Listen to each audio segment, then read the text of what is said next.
ಇವತ್ತು ವಿಶೇಷವಾಗಿ ನಮ್ಮ ಕೊರಟಗೆರೆ ಹಾಗೂ ಮಧುಗಿರಿ ವಿಧಾನಸಭಾ ಕ್ಷೇತ್ರದಲ್ಲಿ ಎರಡು ಕಡೆ ಪಕ್ಷದ ಪ್ರಮುಖ ಮುಖಂಡರು ಮತ್ತೆ ಕಾರ್ಯಕರ್ತರ ಸಭೆಯನ್ನು ಆಯೋಜನೆ ಮಾಡಿಕೊಂಡಿದ್ದಾರೆ.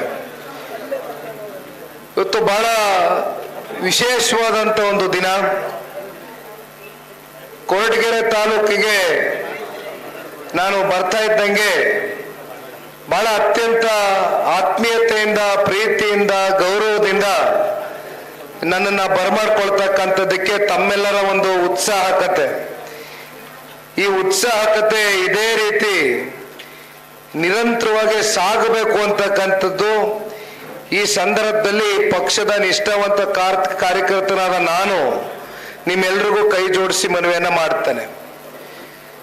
ವೇದಿಕೆ ಮೇಲೆ ಆಸೀನರಾಗಿರ್ತಕ್ಕಂಥ ಕೊರಟಗೆರೆ ತಾಲೂಕಿನ ನಿಕಟಪೂರ್ವ ಶಾಸಕರು, 3 ಬಾರಿ ಜಿಲ್ಲಾ ಪಂಚಾಯಿತಿಯ ಸದಸ್ಯರಾಗಿ 2013ರ ಸಾರ್ವತ್ರಿಕ ವಿಧಾನಸಭಾ ಚುನಾವಣೆಯಲ್ಲಿ ಜನತಾದಳ ಪಕ್ಷದಿಂದ ಅಧಿಕೃತವಾಗಿ ಸ್ಪರ್ಧೆಯನ್ನ ಮಾಡಿ ಇಲ್ಲಿರ್ತಕ್ಕಂಥ ಎಲ್ಲ ನನ್ನ ಆತ್ಮೀಯ ಜನತಾದಳ ಪಕ್ಷದ ಪ್ರಮುಖ ಮುಖಂಡರು, ಕಾರ್ಯಕರ್ತ ಬಂಧುಗಳ ಶ್ರಮದ ಒಂದು ಪ್ರತಿಫಲ ಹಾಗೂ ತಾಲೂಕಿನ ಎಲ್ಲ ಮತದಾರ ತಂದೆ ತಾಯಂದ್ರಗಳ ಒಂದು ಆಶೀರ್ವಾದದಿಂದ 2013ರಲ್ಲಿ ಪ್ರಪ್ರಥಮವಾಗಿ ಸುಧಾಕರ್ ಲಾಲ್ ಸಾಹೇಬರು ಈ ಕ್ಷೇತ್ರದಿಂದ ಶಾಸಕರಾಗಿ ಆಯ್ಕೆ ಆಗ್ತಾರೆ. ಅಲ್ಲಿಂದ ಇಲ್ಲಿವರೆಗೂ ನಾವು ನೋಡ್ಕೊಂಡು ಬರ್ತಕ್ಕಂಥದ್ದಾದ್ರೆ ಸುಧಾಕರ್ ಲಾಲ್ ಸಾಹೇಬರು ಗೆದ್ದಾಗ ಹತ್ತತ್ರ 72,000 ಮತ ಅವ್ರ ಪರವಾಗಿ ಕ್ರೋಢೀಕರಿಸಿತ್ತು. ಮತ್ತೆ 18ರಲ್ಲಿ ಅವರು ಚುನಾವಣೆ ಸ್ಪರ್ಧೆ ಮಾಡಿದಾಗ ನೋಡಿದೆ ಅಣ್ಣ, ಎಲ್ಲ ನನ್ನ ತಲೆನಲ್ಲೇ ಅದೇ, ಹತ್ತತ್ರ 74,000 ಮತ ಕ್ರೋಢೀಕರಿಸಿದ್ವು. ಮತ್ತೆ ಈ ಸಲ 2023ರಲ್ಲಿ 64,000 ಮತ ಪಡೆದುಕೊಂಡಿದ್ದಾರೆ.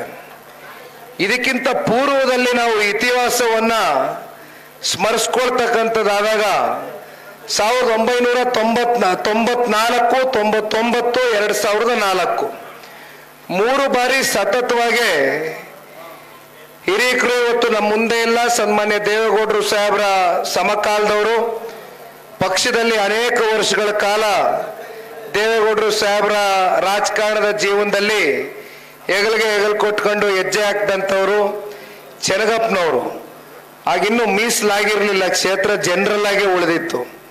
ಆ ಸಂದರ್ಭದಲ್ಲಿ ಅವರು ಸತತವಾಗಿ 3 ಬಾರಿ ಚುನಾವಣೆಯಲ್ಲಿ ಗೆದ್ದು ಬಂದಿದ್ರು. ಇವತ್ತು ವಿಶೇಷವಾಗಿ ನಾನು ಈ ಒಂದು ಪ್ರವಾಸವನ್ನ ಮಾಡ್ತಾ ಇರ್ತಕ್ಕಂಥದ್ದು ಉದ್ದೇಶ ಬಂದು ನಿಮ್ಮಲ್ಲಿ ಒಂದು ಸಭೆ ಮಾಡಿ ಇಲ್ಲಿಂದ ನಾನು ಹೋಗ್ತಕ್ಕಂಥದ್ದಲ್ಲ.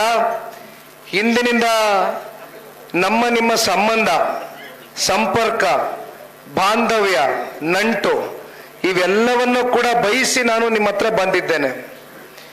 ಇದು ಇಡೀ ರಾಜ್ಯದ ಉದ್ದಗಲಕ್ಕೂ ಕೂಡ ಇವತ್ತು ಪಕ್ಷದ ಮುಖಂಡರುಗಳು, ಕಾರ್ಯಕರ್ತರುಗಳು ಅವರವರ ಶ್ರಮದಿಂದ ಈ ಪ್ರಾದೇಶಿಕ ಪಕ್ಷವನ್ನ ಇಲ್ಲಿವರೆಗೂ ಕಟ್ಟು ಬೆಳೆಸಿದ್ದಾರೆ, ಉಳಿಸಿದ್ದಾರೆ, ಹರಿಸಿದ್ದಾರೆ.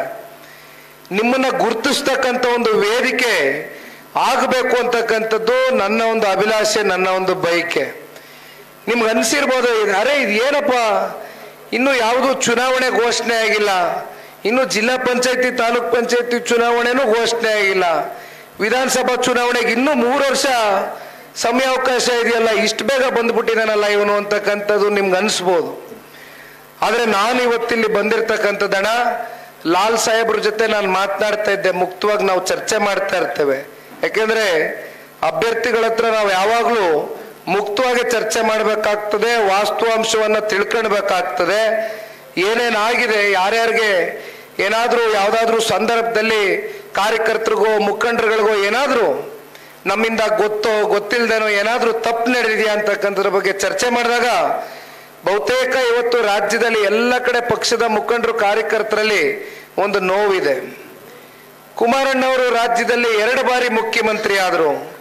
2 ಬಾರಿ ಮುಖ್ಯಮಂತ್ರಿ ಆದರೂ ಕೂಡ ನಮಗೆ ಯಾವುದೇ ರೀತಿ ಅಧಿಕಾರವನ್ನು ನೋಡ್ಲಿಕ್ಕೆ ಆಗ್ಲಿಲ್ವಲ್ಲ ಅಂತಕ್ಕಂಥದ್ದು ನಿಮ್ಮೆಲ್ಲರಲ್ಲೂ ಒಂದು ಮನಸ್ಸಿನಲ್ಲಿ ಆ ಒಂದು ನೋವು ಕಾಡ್ತಾ ಇದೆ ಅಂತಕ್ಕಂಥದ್ದನ್ನ ನಾನು ಅರ್ಥ ಮಾಡ್ಕೊಂಡಿದ್ದೇನಣ್ಣ.